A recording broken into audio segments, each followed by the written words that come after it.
News cafe tax நேயர்களுக்கு வணக்கம். வணக்கம். இது ஆகா ஓஹோ. ஆஹா ஓஹோன்னு அதிரடியா பல செய்திகள் நம்ம கிட்ட இருக்கு. ஃபர்ஸ்ட் மேட்ரு, முக்கியமான மேட்ருன்னா திமுகவுக்கு ஒரு மிகப்பெரிய பின்னடைவுங்க இது. அதாவது திமுகவுக்கு ஒரு பின்னடைவு அப்படிங்கறத விட தாவேகாவுக்கு ஒரு முதல் சக்சஸ் அப்படின்னு. ஏன்னா திமுக பொறுத்த வரைக்கும் பெரிய லீகல் டீம், எப்ப அவங்க கோர்ட்டுக்கு போனாலுமே தோக்க மாட்டாங்க அப்படின்றதுதான் கடந்த கால வரலாறுல நம்ம பார்த்தது. நேரத்தை கூட அப்படிதான் நம்ம பேசியிருந்தோம். பெரிய சிக்கலாயிட போதே ஆர்எஸ் பாரதி இந்த மாதிரி மனு கொடுத்திருக்காரு, விசாரணைக்கு வருது அப்படின்றதெல்லாம் பேசியிருந்தோம். ஆனா அந்த வழக்கே தள்ளுபடி வாபஸ் வாங்க வச்சுட்டாங்க. அந்த மாதிரி நடந்து போச்சு. என்ன மேட்டர் அப்படின்னு பாத்தீங்கன்னா, கரூர்ல தீர்க்க வேண்டிய கணக்கு ஒன்று இருக்கு அப்படின்னு ஆதவ அர்ஜுனா பேசியிருந்தாரு. ஸோ கரூருக்கு விஜயுடைய பயணம் இருக்கு அப்படின்னு சொல்லிட்டு இருந்தாங்க. இந்த விஜயுடைய கரூர் பயணத்தை தடை பண்ணணும் அப்படிங்கிறதுக்காக உச்சநீதிமன்றத்தில் ஒரு மனு தாக்கல் செஞ்சாங்க திமுக. ஆர்எஸ் பாரதி தாக்கல் செஞ்சாரு. அந்த மனுவை விசாரித்த நீதிபதிகள் என்ன பண்ணிருக்காங்கன்னா, இது உங்க ரெண்டு கட்சிகளுக்கும் இடையில இருக்க பிரச்சனை, இந்த கட்சி பிரச்சனையை தீர்த்து வைக்கிறதுக்கு நாங்க வரணுமா, உச்சநீதிமன்றம் வரணுமா, எங்களுக்கு வேற வேலையே கிடையாது, டைம் இல்லையா அப்படின்னு பயங்கரமா டென்ஷன் ஆயிருக்காங்க. அது மட்டும் இல்லாம விஜய் போயிட்டு அங்க அரசியல் பேசுறாரு, திட்டங்கள் பத்தி பேசுறாரு அப்படின்னா அது அவருடைய பேச்சுரிமை. அந்த பேச்சுரிமையை நீங்க தடுக்கிறதுக்கு பாக்குறீங்களா அப்படின்னு சரமாரியா பல கேள்விகளை கேட்டிருக்காங்க. இதுல திமுக பெரிய பின்னடைவா இருந்தது என்ன அப்படின்னா, இவங்க கரூர் சம்பவம் நடந்த போது இவங்க விஜய் தவிர்த்து மற்றவர்கள் மேல எல்லாம் எஃப்ஐஆர் போட்டிருந்தாங்க. அப்பயே ஒரு எஃப்ஐஆர் போட்டிருந்தா விஜய் மேல போட்டிருக்கலாம், அப்ப பண்ணாம விட்டாங்க.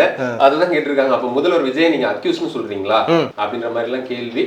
இவங்க நேற்றுக்கு பேசுறதுல இந்த பாதிக்கப்பட்ட குடும்பங்களுக்கு அரசு வேலை இந்த மாதிரி விஷயங்கள்லாம் சொல்லியிருந்தாங்க இல்லையா, இது எல்லாமே ரொம்ப காட்டமாவே நீதிபதிகள் கேள்விகளை வச்சிருக்காங்க. அப்படியெல்லாம் பல கேள்விகள் கேட்டோம். என்ன இது ரொம்ப ஓவரா டோஸ் விழுந்துகிட்டு இருக்கே அப்படின்னு நினைச்சு எனக்கு சரிங்க ஓகேங்க வாபஸ் வாங்கிக்கிறேங்க அப்படின்னு சொல்லிட்டு வாபஸ் ஆகிட்டு வந்துட்டாங்க. இது தமிழக வெற்றி கழகத்துக்கு தேர்தலை விட அடுத்ததாக கிடைத்த ஒரு மிகப்பெரிய வெற்றி. கரூர்ல எம்ஆர் விஜயபாஸ்கர் இணைஞ்சிருக்காரு. இப்ப இத்தனை நாளா இதே திமுக கூட என்ன விமர்சனத்தை வச்சாங்க, விஜய் இது வரைக்கும் பாதிக்கப்பட்ட குடும்பத்துக்கு போய் பார்த்தாரா, எல்லாருமே பனையூருக்கு தான் பார்க்கணுமா, இவரை பனையூர் பண்ணையார் அப்படி இப்படின்னு விமர்சனத்தை வச்சுட்டு இருந்தாங்க. இந்த சூழ்நிலையில அவரே போகும்போது அதுக்கு திமுக தடை கேட்கும் போது இந்த வழக்குல இப்படி ஒரு தீர்ப்பு தள்ளுபடி ஆகியிருக்கு அப்படின்றது தாவேகாவினருக்கு இது ஒரு பெரிய ஒரு மகிழ்ச்சியான செய்தி அப்படின்னு சொல்லலாம். ஆமா, ஸ்வீட் எடுங்க கொண்டாடுங்க. அதே சமயம் தாவேகாவுக்கு மகிழ்ச்சி அப்படின்னு சொல்ல முடியாது. தாவேகா அரசு, தாவேகா ஆட்சியில் அமைச்சர்கள் ஏதாவது ஒரு சர்ச்சையில இருக்காங்க. அந்த வகையில இப்ப அமைச்சர் கீர்த்தனா அவர்களுடைய ஒரு ரீல்ஸ் தான் நேத்துல இருந்து பார்த்தோம்னா அதுதான் ட்ரெண்ட் ஆயிட்டு இருக்கு. ரீல்ஸுக்கு பேர் போனவங்க கீர்த்தனா. இன்வெஸ்டர் மீட்டுக்கு எல்லாரும் வாங்க, முதலீட்டாளர்கள் இன்வெஸ்ட் பண்ணுங்க அப்படிங்கிறதுக்கு ரீல்ஸ் போட்ட உடனே பல பேர் அதை ரொம்ப கிண்டல் பண்ணாங்க. இந்த மாதிரிலாம் ரீல்ஸ் போட்டு இது பண்றாங்கன்னு ஒரு பிரஸ் மீட்ல போது கூட அதுக்கு அந்த ரீல்ஸ் தான் பதில், அதுலயே நான் சொல்லிட்டேனே அப்படின்னு அவங்க ஸ்டைலா சொல்லியிருந்தாங்க. இப்ப என்ன ஆயிருக்குன்னா, அவங்களுடைய சொந்த மாவட்டத்துல, விருதுநகர் மாவட்டமா சிவகாசி மாவட்டத்துல திருத்தங்கல் போயிட்டு அரசு பெண்கள் மேல்நிலைப் பள்ளியில ஒரு ஆய்வு. நமக்கு தெரிஞ்ச விஷயம் தான். பொதுவாவே வாட் இஸ் யுவர் ஃபாதர் அப்படின்னு கேக்குறாங்க. இல்ல இப்ப அதுல என்ன சிக்கல் அப்படின்னா, இவங்க வழக்கமா அந்த எம்எல்ஏ அமைச்சர்கள் எல்லாம் ஆய்வு போயிட்டு இருந்தாங்க அந்த ஆட்சிக்கு வந்த புதுசுல. அது நிறைய பேர் சொன்னாங்க, இது ரொம்ப போச்சுதுன்னா இது அரசுக்கே சிக்கலாகும், ஆய்வு மட்டுமே தவிர்க்கணும் அப்படின்றதெல்லாம் சொல்லிட்டு இருந்தப்போ, இன்னைக்கு அதற்கு நிர்மல்குமார் அவர்கள் பிரஸ் மீட்ல சொல்லியிருந்தாரு, இத முதல்வர் அவர்களே ஒரு நோட் அனுப்பிச்சிட்டாரு. இனிமே யாரும் தேவையில்லாம எந்த ஒரு அதுவும் இவங்க எங்க அதிகமா ஆய்வு போவாங்கன்னா அந்த அரசு மருத்துவமனைக்கு போயிருவாங்க. உண்மையிலே சொல்ல போனா நம்ம தமிழ்நாடு பொறுத்த வரைக்கும் என்னதான் 1000 விமர்சனங்கள் இருந்தாலும் நம்மளுடைய கல்வி சுகாதாரம் அப்படிங்கிறது நம்ம மற்ற மாநிலங்களை கம்பேர் பண்ணும்போது நல்லா இருக்கு.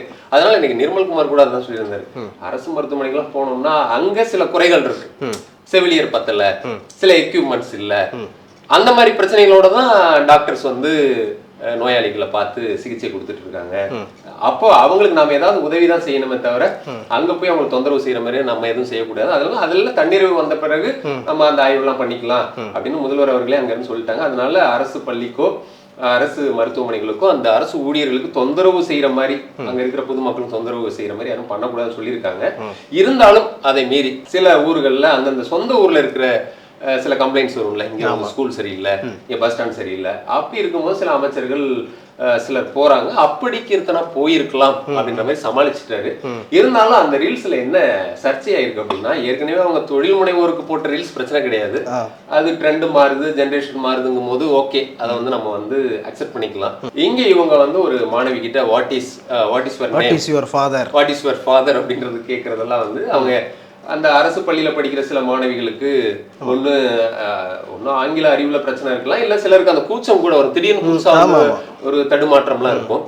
அப்போ அவங்க அந்த லாஸ்ட் பெஞ்ச் ஃபர்ஸ்ட் பெஞ்ச் இதெல்லாம் சொல்லி ஃபர்ஸ்ட் பெஞ்சில் இருக்கவங்க எப்படி இருக்காங்க, லாஸ்ட் பெஞ்ச் எப்படி இருப்பாங்க, டீச்சர்ஸ் சொல்லி நீங்க கொஞ்சம் கான்வர்சேஷன் பண்ணுங்க, உங்க அப்பா என்னவா இருக்காரு அப்படிங்கும் போது அரசு பள்ளியில படிக்கிறவங்களுடைய பெற்றோர்கள் என்னவா இருப்பாங்க, ஒரு கூலின்னு சொல்றதுக்கு அவங்களுக்கு ஒரு தயக்கம் இருக்கலாம். அதெல்லாம் கொஞ்சம் வந்து தர்ம சங்கடத்தை ஏற்படுத்தும். அவங்களுக்கு இது வந்து ஒரு அரசு தரப்புல நம்ம போறோம்னா அவங்களுக்கு ஒரு தன்னம்பிக்கையை கொடுக்கணுமே தவிர அவங்களுடைய தன்னம்பிக்கையை நம்ம வந்து தளரும் விதமா எதுவும் பண்ணிடக்கூடாதுன்ற மாதிரி எதிர்கட்சிகள் இதுல கையில எடுத்து ரொம்ப உதயநிதி எல்லாம் காட்டமாவே விமர்சனம் பண்ண கையில எடுத்து பண்ண ஆரம்பிச்சிட்டாங்க. சோசியல் மீடியால இப்போ அமைச்சர் கீர்த்தனா அவர்களுடைய ஆங்கிலத்துக்கும் அவங்க பேசுற ஆங்கிலம் சரியா இருக்கா அப்படின்லாம் சொல்லி போட ஆரம்பிச்சிட்டாங்க. அப்படின்னு சொல்லிட்டு மை நேம் இஸ் கீர்த்தனான்னு தான் சொல்லணும், இல்ல ஐ எம் கீர்த்தனான்னு சொல்லணும், மை செல்ஃப் கீர்த்தனாலாம் சொல்லக்கூடாது. அப்புறம் வந்து வேவல்ஸ்ல சொல்லி ஏஐஓயூலாம் இருக்கும்ல, அந்த மாதிரி லெட்டர்ஸ்லாம் வந்து ஏ சொல்லக்கூடாது, ஆன் சொல்லணும்னு சொல்லி மினிஸ்டருக்கே கிளாஸ் எடுக்கிற அளவுக்குலாம் ரீல்ஸ் போட ஆரம்பிச்சிட்டாங்க. சோ இந்த கருத்தை பத்தி நிர்மல்குமார் கேட்ட மாதிரியே வந்து தோழமை கட்சியான தோழமை கட்சி தானே அவரு, தோழமை கட்சி தான், கூட்டணி கட்சி இல்ல, கூட்டணி கட்சி இல்ல, தோழமை கட்சி. ஏன்னா அவரு நேத்து 2 நாளாவே என்ன சொல்றாரு, நாங்க இன்னும் திமுக கூட்டணியில நாங்களா வரல, அவங்கதான் விலக்கிட்டாங்க அப்படின்னு சொன்னாரு. அப்புறம் இன்னைக்கு கூட என்ன சொல்லியிருக்காருன்னா, நாங்க இன்னும் அமைச்சரவையில இருக்குமே தவிர நாங்க தாவேகா கூட்டணி சொல்லல, அதனாலதான் சொன்ன தோழமை கட்சி கூட்டணின்றது வேற, அதனால அதை சொல்லியிருக்காரு. அப்ப இத பத்தி கேட்கும் போது இந்தியா முழுக்க அப்படிதாங்க இருக்கு, எல்லா அமைச்சர்களும் ரீல்ஸ் போடுறாங்க, வாஸ்தவமான ஒண்ணு நடந்துட்டு இருக்கு. சோசியல் மீடியா காலகட்டம், அப்ப எல்லாமே வந்து பதிவு செய்யணும் அப்படின்னு நான் பார்க்கல அப்படின்ட்டு. இருந்தாலும் தோழமை கட்சியா இருக்கும்போது தோழமை சுட்டல் அது சொல்லியிருக்காரு, எதுவும் தவறுனா நாங்க சுட்டி காட்டுவோம். அந்த தோழமை சுட்டல் அவர் திமுக கூட இருந்த போதே பண்ணவர் தான், அதனால அதை பண்ணுவோன்ற மாதிரி ஒரு மாதிரி நாசூக்கா அதை வந்து பேசி கடந்து போயிட்டாரு. இப்போ அந்த தாவேகா விசிகா பத்தி பேசிட்டு இருக்கும்போது இன்னொன்னு வருது. விசிகாவில் ஆல்ரெடி வந்து 2 எம்எல்ஏ ஒரு மினிஸ்டர் கொடுத்துருக்காங்க, வேற ஒரு பெரிய இலாகாவும் கேட்கறதாலாம் சில தகவல்கள் அடிபட்டு இருக்கும். ஆனா என்ன அப்படின்னா வாரிய தலைவர் பதவி யாருக்கு விசிகாவுக்கு கொடுக்கறதா இன்னும் 2 பதவி கொடுக்கும் அந்த கூட்டணி பேசும்போதே தாவேகா தரப்புல சொன்னதா தகவல். இப்போ வந்து கொஞ்சம் தாவேகா தரப்புல அப்செட் ஆயிட்டாங்களாம், ஏன்னா திரும்ப இப்படி பேசுறது கொஞ்சம் நெருடலா இருக்குமா இல்லையா, அதனால 2 வாரிய தலைவர் பதவி எல்லாம் கொடுக்க முடியாது, ஒரு வாரியம் வேணா கொடுக்கலாம், தாட்கோ தலைவர் பதவி வேணும், தாட்கோ வேணா கொடுக்கலாம், அவங்க சிந்தனை செல்வனுக்கு அதானா அவங்க கொடுத்துக்கிட்டோம், நம்ம ஒண்ணுதான் கொடுக்கலான்ற மாதிரி கராரா தாவேகா தரப்புல சொன்னதாகவும் ஒரு தகவல் அடிப்படுது. ஓகே, இது இந்த மாதிரி போயிட்டு இருக்கும்பொழுது இன்னொரு பக்கம் என்ன பார்த்தீங்கன்னா, அந்த ஃபெடரல் கேஸ்ட்ரோவும் சேகுவராவும் இருந்த ஒரு கட்சி இருக்கு இல்லையா, அனைத்து இந்திய அண்ணா திராவிட முன்னேற்ற கழகம், சேகுவரா வேற இடத்துக்கு போயிட்டாருங்க இருந்தா. இப்போ அந்த கட்சியில வந்து டிடிவி தினகரனை இணைக்கிறதா நல்லது அப்படின்ட்டு சில மாவட்ட செயலாளர்கள், கட்சியில் இருக்க முக்கிய பொறுப்பில் இருக்கவங்கலாம் அழுத்தம் கொடுக்குறாங்களாம் எடப்பாடி பழனிசாமிக்கு. டிடிவி தினகரன் ஏற்கனவே அமமுகன்னு ஒரு கட்சியை வச்சிருக்காரு.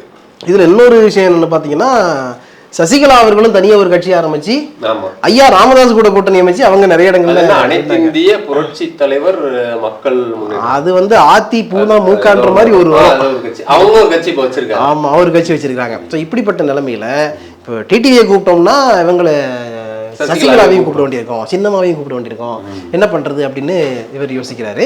கூடிய விரைவில் அதிமுகவுல எங்கள் வீட்டில் எல்லா நாளும் கார்த்திகை அதெல்லாம் நடக்காது, நடக்க விடமாட்டார். டெல்லியில நம்மால் இருக்காருல்ல, யாரு சந்தான பாரதி இருக்காருல்ல, அவர் நடக்க விடமாட்டார். அமித்ஷா தான் சொல்றேன். ஸோ அவர் வந்து கூப்பிட்டுருக்காராம். ஏன்னா இப்போ அமமுகவும் அதிமுகவும் வந்து இந்த கூட்டணியில் இருக்கு, பாஜகவுடைய கூட்டணியில இருக்கிறாங்க. அந்த கூட்டணியில இருக்கிறவங்க டக்குன்னு வந்து உள்ள சேர்ந்துட்டாங்கன்னா என்ன நடக்கும் அப்படிங்கிற மாதிரி ஒரு எதிர்பார்ப்பு வந்திருக்கு. அதனால இவர் எடப்பாடிக்கு அதுல விருப்பம் இல்லை.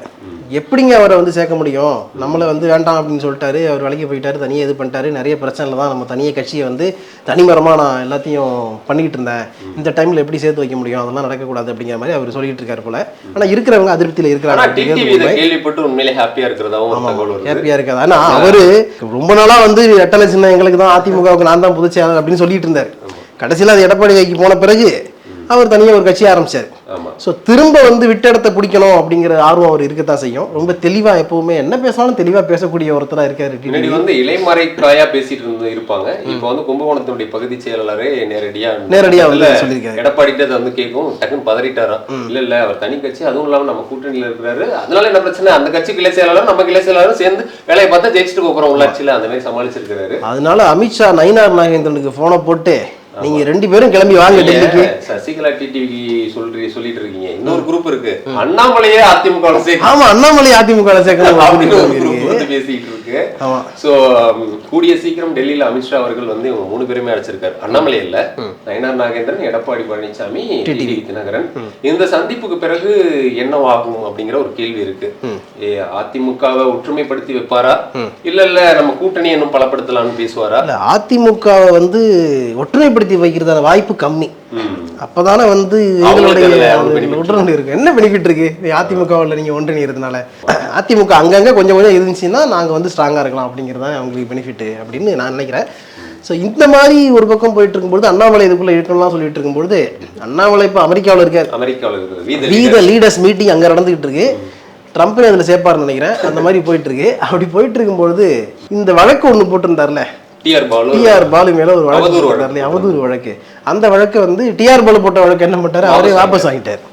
10,000 கோடி சொத்து இருக்கு, கப்பல்கள் வச்சிருக்கிறீங்க, கடன் வாங்கிருக்கிறீங்க அப்படின்னு சொல்லிட்டு 21 நிறுவனங்கள் இருக்கு உங்க பேர்ல அப்படிலாம் சொல்லி அண்ணாமலே போயிட்டு ஒரு காலத்துல கோர்ட்ல வாதாடினாரு.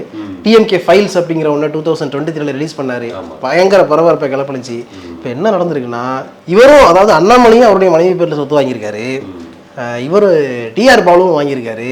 அதனால நீங்களும் வாங்கிருக்கீங்க நாங்களும் வாங்கிருக்கோம்னு சொல்லி 2 பேரும் சமரசம் பண்ணிட்டாங்க. பில்டப் என்ன அப்படின்னா, டிஆர் பாலு சொன்னாரா, நான் இது வரைக்கும் 8 பேர் மேல அவதூறு வழக்கு போட்டிருக்கேன், அதுல 6 பேர்கிட்ட மன்னிப்பு கடிதம் எழுதி வாங்கியிருக்கேன், தனியார் ஒரு பத்திரிகை கிட்ட 20 லட்சம் ரூபாய் பணத்தை வாங்கியிருக்கேன். நான் அவதூறு வழக்கு போட்டாலே அதான் சொல்ல, இந்த ட்ராக் ரெக்கார்டு டிஎம்கே போனாலே சக்சஸ் அந்த மாதிரி அதெல்லாம் சொல்லவும் அண்ணாமலை தரப்புக்கே கொஞ்சம் நடுக்கமாயிருக்கும் போல. அப்புறம் என்ன நடந்துச்சுன்னு தெரியல, வாபஸ் வாங்கிக்கிட்டாங்க. அதுல எதுவும் சமரசமானு கேட்டதுக்கு தான் இதெல்லாம் சொல்லியிருக்காரு. அப்படியெல்லாம் ஒண்ணும் இல்ல, அவர் கேஸ் போட்டார் வாங்கிட்டாரு அப்படின்னா அதுல என்ன சொல்றாங்க அப்படின்னா, இவர் ஒண்ணு பேசினார் இல்லையா, அண்ணாமலை கூட தான் அவர் மனைவி பேர்ல நிறைய சொத்துக்களை வாங்கியிருக்காரு, இவர் ஒரு அவதூறு வழக்க போட்டிருக்காரு. அப்ப நானும் என் கேஸ வாபஸ் வாங்கிக்கிறேன், நீங்களும் உங்க சைடு வாங்கிக்கங்கன்னு சொல்லி வாபஸ் வாங்கி துண்டை போட்டு பேசி முடிச்சிட்டாங்க அப்படின்னு செய்தி அப்படின்னு சொல்லி போயிட்டு இருக்கு. ஸோ வி த லீடர்ஸ் அது பார்ட்டியா மாறும்போது அது என்ன மாதிரியான அரசியல் அதிர்வுகளை இங்க ஏற்படுத்துது. ஏன்னா இப்ப அவர் தாவேகா ஆட்சியை பத்தியும் பெரிய விமர்சனம் பண்ணல, டைம் கொடுக்கணும் சொல்லிருக்காரு, ஒரு வருஷம் கொடுப்போம் அப்புறம் நம்ம வந்து பண்ணுவோன்ற மாதிரி எல்லாம் பேசியிருக்காரு. இது வரைக்கும் கிட்டத்தட்ட 19 லட்சம் பேர் வேற சேர்ந்திருக்காங்க. சோ அதனால அண்ணாமலை அதிமுக போவாரா மாட்டாரா அப்படிங்கிறது தெரியல. ஆனா அவர் ஒரு தனி கட்சி கண்டிப்பா ஆரம்பிப்பார் போல அப்படிங்கிறது தான் கரெக்ட் தெரியுது. பார்க்கலாம். ஒரு நிறுவனத்துல நம்ம வேலைக்கு சேர்ந்தோம்னா 1 வருஷமாவது நம்ம ஆகணும், அதுல வந்து ஒர்க் பண்ணி கத்துக்கிறதுக்கு 1 இயர் ஆகணும். அப்போ ஒரு கட்சி ஆட்சிக்கு வரும்போதுங்கன்னா அதுக்கு நம்ம 1 இயர் வரைக்கும் டைம் கொடுக்கணுங்கண்ணா அப்படின்னு சொல்லியிருக்காரு. கண்டிப்பாங்கண்ணா. இல்ல அது ஒரு பிராக்டிக்கலான ஒரு பேச்சு தானே, உண்மை. நம்ம அதுக்குள்ளே வந்து உடனே எல்லாத்தையும் வந்து நட்டதும் ரோஜா இன்றை பூக்கணுன்ற மாதிரி எல்லாம் நம்ம வந்து ஆசைப்பட முடியாது. ஸோ அதனால அதெல்லாம் வந்து கொஞ்சம் ப்ராக்டிக்கலா பேசுறது கூட மக்களை ஈர்க்கலாம். ஸோ இந்த விஷயங்கள்லாம் ஒரு பக்கம் இருக்கு.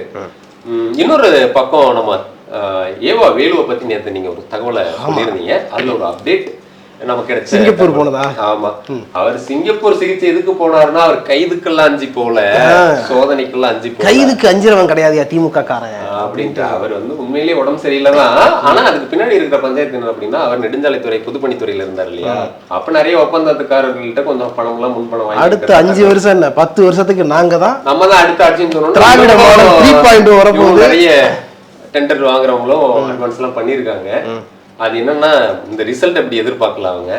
சரி ரிசல்ட் வேற மாதிரி ஆட்சி மாறினோம்னா சரி கொடுத்த பணத்தை கேட்பாங்களா இல்லையா, இப்ப அவங்களாம் போய் கேட்க ஆரம்பிக்கும். சிங்கப்பூர் போயிட்டாரா, சரி அவங்களுக்கு எல்லாம் என்ன பதில் சொல்லியிருக்காரு அப்படின்னா, என்னங்க இந்த மாதிரி இவ்வளவு கொடுத்துருக்கோம், இப்ப ஆட்சி மாறிடுச்சு, அங்க போனா டெண்டர் கொடுக்க மாட்டாங்க. ஏன்னா இவங்க வந்து கிளீன் கவர்னன்ஸ் சொல்லிட்டாங்க, எல்லாமே வெளிப்படைத்தன்மையோட தான் நடத்துவோம், இங்க வந்து லஞ்சம் ஊழல் எதுவுமே கிடையாதுன்னு இந்த அரசாங்கம் சொல்லிட்டு இருக்கு.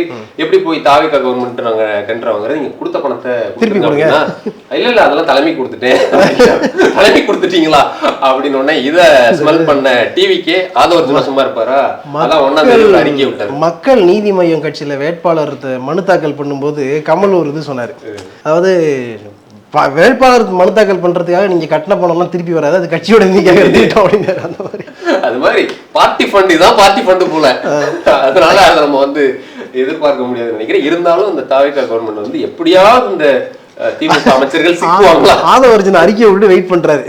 எல்லாமே வெளிப்படைத்தன்மையா இருக்குது, நிறைய புகார் வந்துகிட்டு இருக்கு, யாரெல்லாம் பாதிக்கப்பட்டீங்களோ பணம் புகார் கொடுங்க, இந்த வெப்சைட்ல புகார் கொடுங்க, நேரடியாவும் கொடுக்கலாம், இல்ல லஞ்ச ஒழிப்பு போலீசார்ட்ட கொடுக்கலாம், கொடுங்க, உங்களுக்கு எல்லா சட்ட பாதுகாப்பும் இந்த அரசு கொடுக்கும், உங்களுடைய எல்லா ரகசியங்களும் பாதுகாக்கப்படும், உங்களுடைய பணம் முழுமையா மீட்டு தரப்படும் சொல்லியிருக்காரு.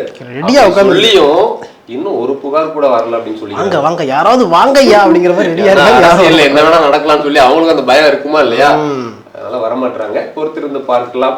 ஓகே, இதே மாதிரி இன்னும் பல இன்ட்ரெஸ்டிங்கான நியூஸோட அடுத்த ஆகா ஓஹோ நிகழ்ச்சியில சந்திக்கிறோம். நன்றி, வணக்கம்.